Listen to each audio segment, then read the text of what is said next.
大家好，我哋又見面啦。咁今次就介紹翻一個都有一排冇介紹嘅裝咧，就 Winston Chellor 啦。咁今日呢個 label 咧就有少少唔同嘅，咁樣就係Champagne Chellor Tenax。咁呢個裝同平時嗰啲 Winston Chellor 咧有咩分別咧？咁主要咧Winston Chellor 就自己填啦，呢個就唔係自己填嚟嘅。咁樣就今日就介紹一支啦，佢有一支叫做咧Meunier de Moussy，咁樣就係翻一啲提子咧就喺翻Moussy嗰邊個區啦。咁呢個就佢主要個 location 咧就喺翻Epernay，大家都知喺Champagne 喺Epernay啦。咁跟住就佢就係向翻西南嗰邊落嘅，咁嗰條個地方就大約會係咁。而佢自己 Winston Chellor 佢自己佢主要就係翻Medoray係喺翻，佢就係喺翻 Epernay 就會向都係向西嘅，但係就向北少少嘅，咁樣就大家好多時都會種 Meunier 啦，咁樣喺翻個Moussy 個區。咁今日呢支就 Vintage 就2019年嘅，咁佢呢支就都好多就100% Meunier 啦。咁今日就睇睇佢嘅會係今日嘅表現會係點咧？咁佢就Winston Chellor，大家可能之前我都有講過下，咁佢就啲就全部都係爆彈 dynamic 啦。咁佢咧攞晒 Demeter 嗰啲shirt 㗎啦。咁佢直情連咧佢嗰啲平時嗰啲dosage啊，有好多裝就會用咗啲cane sugar，即係有啲蔗糖嗰啲咧。咁佢今次佢呢啲歌咧，佢連個 dosage 咧都係爆彈 dynamic 嘅。咁佢每一次即係上次 visit 佢裝嗰陣時咧，佢就介紹過，咁其實佢一桶仔嗰啲可能幾 liter 嗰啲係講上到成1000蚊歐羅一支，咁啲 dosage 佢嗰啲 dosage 好貴嘅嗰啲係。咁今日呢支咧，佢個 dosage 咧就都唔係好高，好似我唔記得3 gram 定4 gram 啊，係佢話係少過4 gram。咁啊，大家今日試一試睇下佢嘅表現會係點樣啦。咁其實你見到佢啲泡咧都，因為其實呢支其實都翻咗嚟我嗰度都差唔多接近都有1年嘅都有，咁我就即係等佢可以好 steady 咁樣，即係一個 condition 咁樣去認真地試清咗佢啦。咁顏色你就見到啲檸檬黃色啦，咁啲 bubbles 都非常之多嘅，非常之多。咁聞一聞佢嘅香氣啦，哇！呢啲就係佢好，我好多時就中意佢嗰啲咧。佢唔係淨係得果咁樣啦。咁當然佢都有好多 citrus 啊，咁嗰啲咧有少少啲白桃啊咁嗰啲。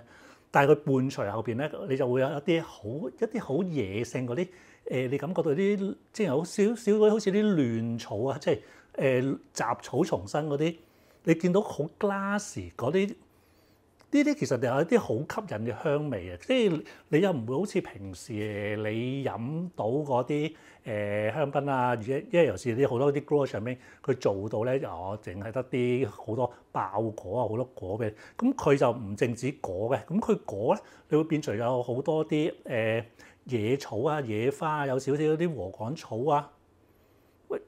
你會俾到另外一個 dimension， 另外一個層次嘅香味俾你嘅，唔係太過唔係淨係單一嗰啲嘅果啊、花啊嗰啲俾你咯。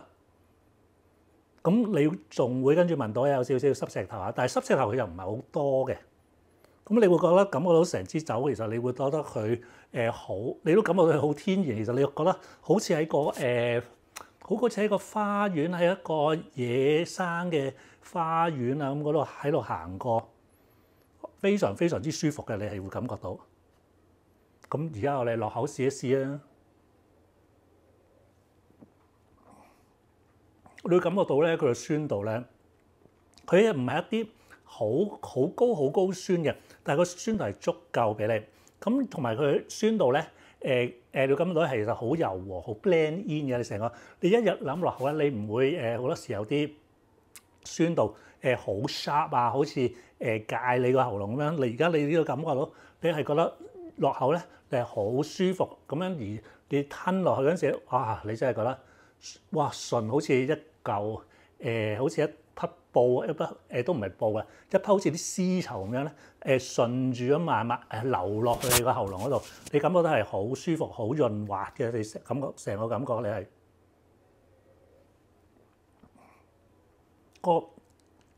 跟住果你覺得佢係一啲咩咧？佢又唔係主打檸檬咁啫，佢你感覺到係啲柚子啦。啲紅色嘅西柚啊，有啲黃色嘅西柚啊，咁有啲我哋嗰啲秋天食嘅嗰啲我哋 star fruit 啊嗰啲咧，你個感覺佢佢係會重身好多，唔會好多好輕，佢又唔係啲好輕柔。你覺得支香檳佢會較為重身一啲嘅。咁你會感覺到佢嘅力量，但係佢又唔係一啲咧好大隻一拳打死你嗰啲。咁你覺得佢係輕柔得嚟咁樣而俾呢個重量你嘅？大家聽到覺得我講得又輕柔又重，咁即係好似兩種，即係有啲 contradiction，即係有啲大家。但係其實當你試過之後咧，你就會感覺到明白我究竟我嚟講喺度點解會講啲咁嘅嘢，因為你覺得咧佢係大隻得嚟咧，佢係你係有啲好柔軟，好即係一啲較為有啲女人味嘅大隻佬咁樣，咁你覺得係成個你落去係好舒服嘅，你係感覺到佢個溫柔，但係你又感覺到佢嘅力量喎，咁係有少少難捉摸嘅呢種嘅感覺，咁所以我覺得大家不妨買支嚟試試，因為我覺得Vincent 其實好多時佢做出嚟嘅酒咧，都係有咁樣嘅特色嘅，即係佢又有好有力量俾你，但係咧佢又唔係一啲爆俾你啊嗰啲力量，佢有啲係柔和嘅力量俾你，係好仲係有啲好源源不絕咁樣俾你嘅。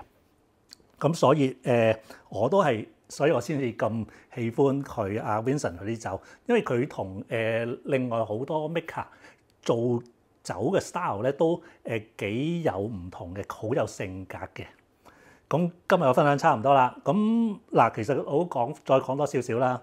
呢支佢做唔多嘅啫，咁其實佢呢啲同埋 Vincent 佢每個 cuvée其實都係做幾千支，咁而今日呢支咧Mugnette di Musi 咧，咁就只係做咗3000支多少少嘅啫，咁佢嘅 production 唔多嘅，咁若然大家有機會見到嘅，咁不妨買一支翻嚟試試，可以試一試下 Vincent 佢嗰個 style 啊，又或者似唔似阿 Peter 咁樣嘅介紹咧？